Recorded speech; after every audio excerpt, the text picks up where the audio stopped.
Et match suivant, et décidément on enchaîne les matchs que j'avais envie de voir. Faut dire que c'était, pour tout vous dire, Adam Cole Chris Jericho, c'était mon troisième match que j'avais le plus hâte de voir. FTR, mon quatrième match que j'avais le plus hâte de voir. Et là on a Warlow contre Christian, le deuxième match que j'avais le plus hâte de voir. Donc quand je vois tous ces matchs s'enchaîner, je me dis ok c'est cool, là je passe un bon moment, mais putain ça va être très compliqué les heures qui vont suivre. Là ça va être extrêmement compliqué.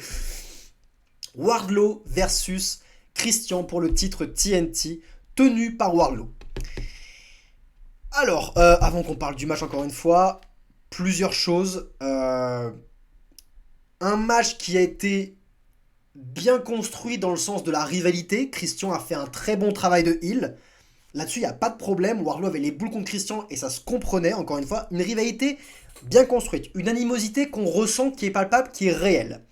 Par contre, la stipulation, un match à échelle, je le redis, elle ne fait aucun sens. Et elle rejoint ce que ma critique par rapport au match Adam Cole contre Chris Jericho. C'est la première fois que les deux mecs s'affrontent et on a déjà un match à stipulation. On a déjà le climax. Il n'y a aucune raison que ces deux mecs se réaffrontent encore. Puisqu'on a déjà eu le côté plus loin. On n'a pas eu la base. On n'a pas eu Warlow contre Christian dans un match simple. On l'a pas eu. Et l'autre, donc déjà déjà c'est dommage. Et autre point encore, cette stipulation, c'est Wardlow qui l'a proposée. C'est Wardlow, le powerhouse, le Batista ou Brock Lesnar de service de la AEW, qui a proposé un match à échelle. Encore une fois, pour que ça vous paraisse absolument débile, comparons avec la WWE. Ce n'est pas un modèle pour autant, mais là, pour le coup, il faut les prendre en tant que modèle parce qu'ils font les choses bien mieux que la AEW à l'heure actuelle. Imaginez Batista ou Brock Lesnar. Prenons Brock Lesnar, là, qui avait un match contre Cody Rhodes. Cody Rhodes, on va s'affronter, et on va s'affronter dans un match à l'échelle, d'accord? Vous imaginez Brock dire ça? Bah non, il dirait jamais ça, puisque ça ne fait aucun sens. C'est un powerhouse. Il est plus fort, plus grand, plus gros. C'est tout dans son intérêt d'affronter Christian dans un match simple. D'affronter Cody Rhodes dans un match simple. Et Wardlow ici, qui est plus grand, plus fort, plus gros, c'est dans son intérêt d'affronter Christian dans un match simple. Je le rappelle que dans l'histoire de la AEW, il a affronté CM Punk, la star de la compagnie, dans un match simple, et il l'a atomisé. Dans le kayfabe, Wardlow devrait être en mode, dans un match simple, j'ai toutes les chances au monde alors que je suis plus fort que Christian, et je le sais. Alors dans un match à échelle, il a toutes les chances de se faire renverser, de se faire avoir. Par la malice du heel. En plus, vu qu'il n'y a pas de disqualification et que le heel est accompagné d'un dino, il y a de grandes chances que le dino intervienne.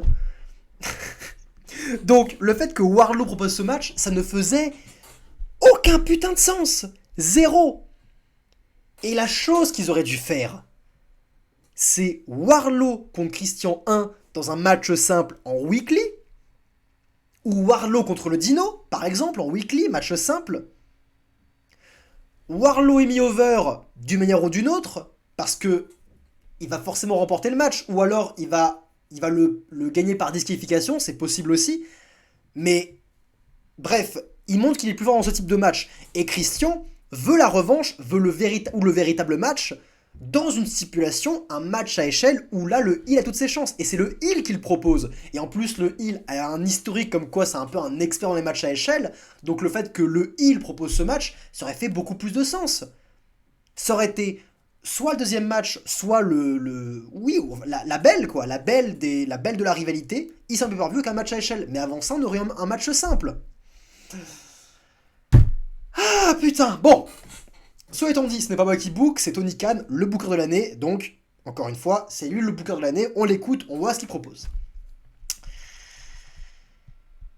Match à échelle oblige, Wardlow va prendre des gros bumps tout le long du match. Et pour un mec de sa carrure, un powerhouse de je ne sais combien de kilos, ça peut être extrêmement dangereux.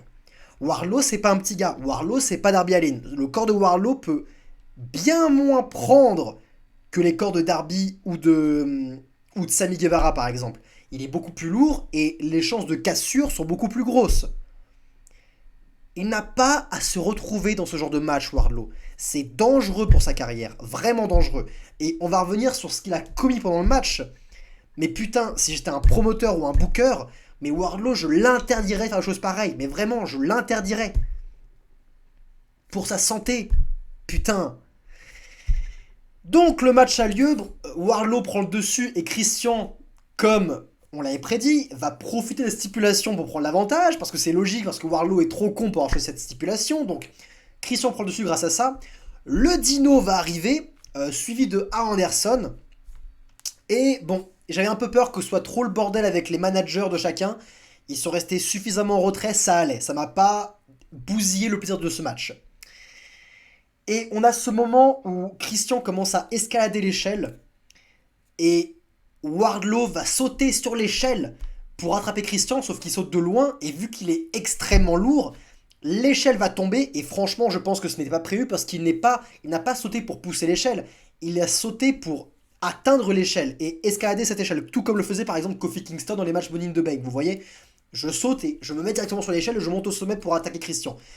C'est ce qu'ils ont voulu faire. Mais ça a raté puisque Wardlow est trop lourd et l'échelle est tombée, forcément. Et j'ai eu très peur pour Wardlow parce qu'il aurait pu se faire extrêmement mal à la jambe. Il est mal tombé au niveau de la jambe, je l'ai vu, et j'ai eu très mal qu'il soit retourné la jambe, vraiment. Et c'est ce genre de conneries qu'il doit éviter. Il n'a pas à faire ça, Wardlow. Et tous les promoteurs du monde devraient lui dire non, ne fais pas ça. Lui, il est green, il ne sait pas ce qu'il doit faire, ne pas faire. Mais les promoteurs doivent lui expliquer non, tu ne fais pas ça, putain. Donc, plus tard dans le match, l'échelle est maintenant complètement courbée à cause de la chute de cette dernière. Wardlow la redresse et essaie de monter dessus, mais il ne peut pas parce que l'échelle est complètement pétée. Du coup, on a un arbitre qui commence à tenir l'échelle pour que Wardlow grimpe. Je suis en mode, mais putain, il y a assistant de l'arbitre, ils refont les mêmes erreurs que la dernière fois, c'est pas possible. Et Wardlow se frustre, il est en mode, putain, mais l'échelle est défoncée, il est green, il sait pas. Il va choper une autre échelle et je pense que là, ils ont un peu improvisé des choses puisque le match ne se passait plus comme prévu. Le Dino va faire des chokeslam à Wardlow et on va retourner au statu quo ainsi. C'est cool, on y va. Anderson va grimper et va commencer à mordre le doigt du Dino. Wardlow va placer le Dino sur la table et putain, le Dino est sur une table à l'extérieur. Il y a une échelle de 20 mètres d'eau, de 10 mètres d'eau qu'à l'extérieur.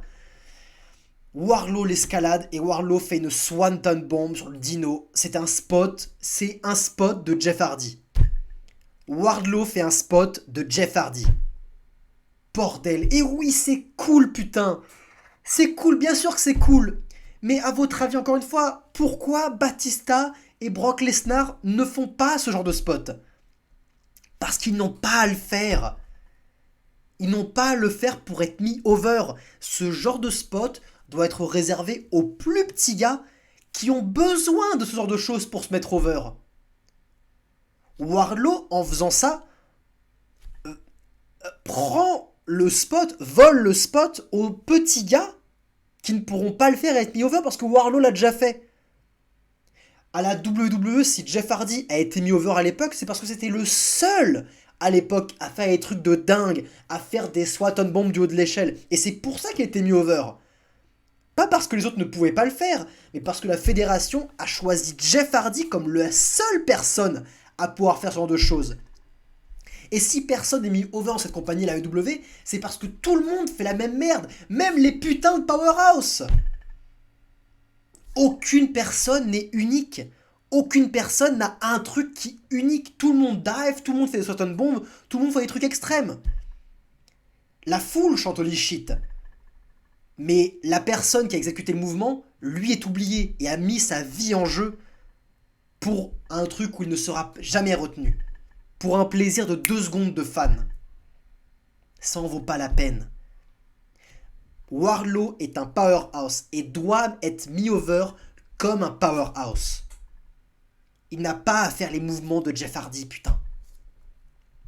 On a finalement à la fin de match un excellent, quand même, un très bon spot où Wardlow, pour le coup, a fait un spot de powerhouse où là il a été mis over et c'est bien moins risqué pour lui. Le spot qui a le plus marché pour Wardlow, c'est quand Christian est au sommet de l'échelle, Anderson a poussé l'échelle, Christian est donc tombé sur les épaules de Wardlow qui était au sol, qu'il a attrapé pour le powerbomb. Il était directement sur les épaules, grosse démonstration de force, c'était impressionnant, powerbomb. Et là, Wardlow était over.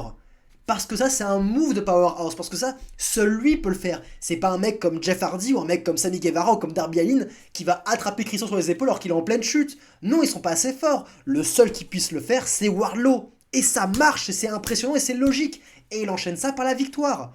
Le final était très bon. Le match n'était pas mauvais. Le match était franchement même assez sympathique. Mais Wardlow a pas à faire ce genre de truc. Il n'a pas à se retrouver dans ce genre de situation pour être over. Ils auraient dû avoir un match au simple d'abord, et Christian aurait dû lui proposer le match à échelle. Et dans ce match à échelle, Wardlow n'aurait pas dû faire des mouvements aussi stupides. Il aurait dû faire des mouvements de Powerhouse. Le match aurait été plus simple, peut-être moins grandiose, mais bien plus logique, et croyez-moi que Wardlow aurait été bien plus mis over en faisant des choses comme ça, de la sorte, comme ce powerbomb final, plutôt que ces Swanton Bomb extrêmement dangereux pour un gars de sa corpulence.